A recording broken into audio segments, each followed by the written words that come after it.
आज देखेंगे हम ये एन मॉस में ट्रायोड रीजन क्या होता है।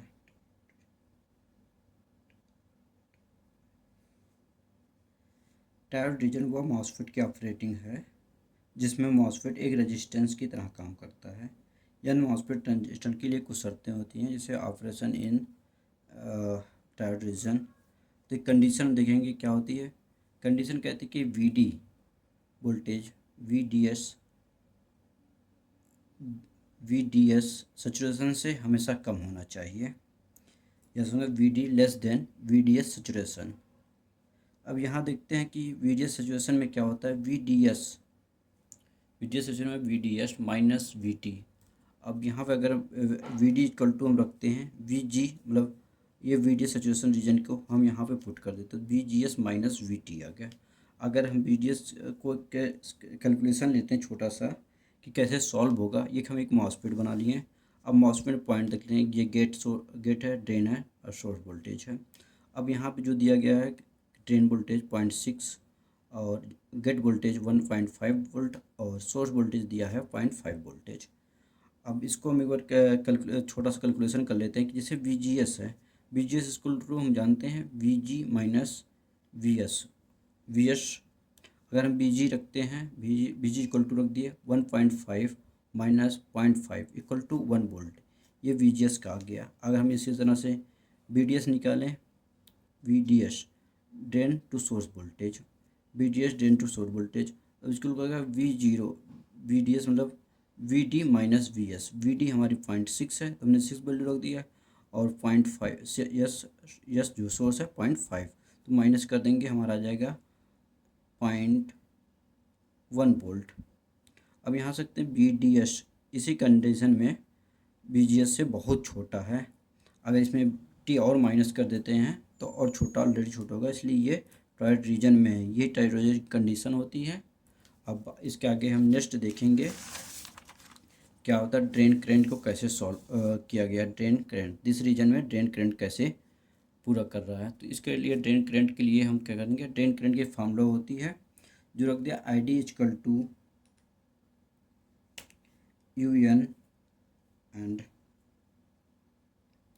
यू एन रखा गया और फिर C O X W upon L B G S minus V T into V D S minus V D S square two upon two. अब यहाँ पे देख सकते हैं क्या है, वी एन इसका फ्री इलेक्ट्रॉन्स है और कोसाइन को ये लेंथ और विड्थ है, डब्ल्यू एल लेंथ है और विड्थ है। ये चैनल का विड्थ है और चैनल की ये को एक्स होती है oxide capacitor per unit area. जो इसमें हम मॉसफेट के जो उसकी सबस्ट्रेट होती है उसमें ये एक तरह से लगा होता है जिसकी कैपेसिटेंस एरिया होती है, उसे सी ओ एक्स से यहाँ प्रेजेंट करते हैं।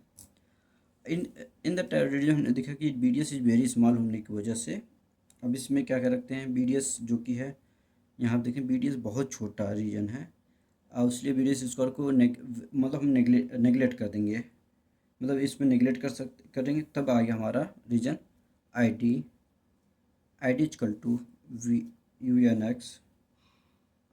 You N C O X W upon L V G S minus V T and D S. ये नेगलेक्ट करने से हमें हटा दिया। यहाँ पर लेट मान लेते हैं यू एन को एक्स एक तरह से के एन से प्रोसेस को ये प्रोसेस ट्रांस हो गया, इसे कंडक्ट पैरामीटर कहते हैं। अब यहाँ पर हम एन और डब्ल्यू को यहाँ के I D equal to K N W upon L और B G S minus B T and D S. अब यहाँ पे इसको एक नया हम कांस्टेंट ले लेंगे, वी इसको के एन डब्ल्यू एल को एक नया कांस्टेंट के डैश एन रख लेंगे, तो आई डी इक्वल टू हो जाएगा K dash N and into V G S minus V T and into B D S. अब इसको हम कह सकते हैं कि I D current direct B D S होगी, क्योंकि बी जी एस कुछ कंडीशन में इसको लगभग के बराबर मान लेते हैं, नगण्य के बराबर मान लेते हैं। ये एक महत्वपूर्ण ट्रायोड की कंट्रोल रीजन की तरह व्यवहार करता है। इससे अंत में ये केवल यही कह सकते हैं कि तब वीजीएस स्थिति कुछ टाइम बाद वीजीएस एक जब उसमें रीजन में चली जाती है, क्या बोलते हैं, सैचुरेशन में रीजन चली जाती है, वीजीएस कांस्टेंट हो जाती है। इसलिए आप वीजीएस को भी हटा के डायरेक्ट इन प्रोपोर्शनल कह सकते हैं कि ये वीडीएस के बराबर हो गया। वीडीएस बढ़ेगा तो ये बढ़ेगी। इसीलिए आई वी संबंध में नियम के जैसा होता है और मॉसफेट के प्रतिरोध या रेजिस्टेंस की तरह काम करता है। ये टायर्ड ऑपरेशन की रेजिस्टेंस का प्रतिरोध काम करता है। ये तो एन मॉसफेट था। हम आगे नेक्स्ट वीडियो में देखेंगे पी मॉस का कैसे करते हैं। एक पॉइंट और बचा है एन मॉस का, उसकी भी हम नेक्स्ट वीडियो में देखेंगे। Okay, thank you so much आज के लिए।